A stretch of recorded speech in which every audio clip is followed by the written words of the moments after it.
It is with distinct honor and joy that I sponsor Senate Resolution number 1320, commending and congratulating one of the finest actresses in our country, Miss Judy Ann Santos Agoncillo, for winning yet another Best Actress trophy, this time from Fantasporto Film Festival in Portugal, considered as one of the leading and popular film festivals in the world. Hindi niyo po maitatanong buong pagmamalaki at pagyayabang ng inyong lingkod na si Juday ay minsan kong nakasama sa isang pelikula. Isang malaking karangalan para sa akin na makapareha ang isa sa pinakamahusay at tinitingalang artista sa telebisyon at pinilakang tabing. Noon pa man ay lubos na ang aking paghanga sa kanyang galing at professionalism bilang artista sa set at sa kanyang mabuting pakikisama at kababaang loob bilang isang tao.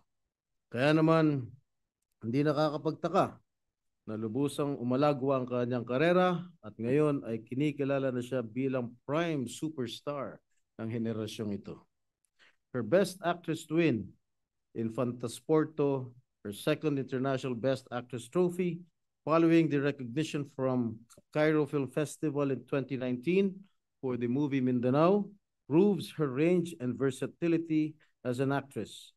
Can not only make audiences cry buckets for her dramatic portrayals as a true royalty of Pinoy soap opera, or hold her own as a female lead in action sequences, including our very own tandem, but can also send chills and suspense in horror blockbusters.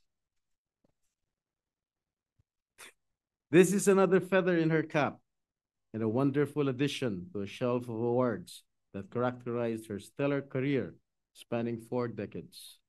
Ano pa ba ang hindi kayang gawin ng isang Judy Ann Santos?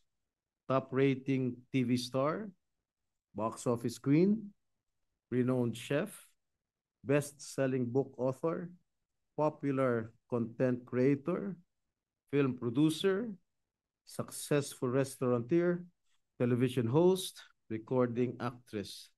Pakaswerte ng asawa nito. I am truly in awe of her long list of accomplishments and achievements.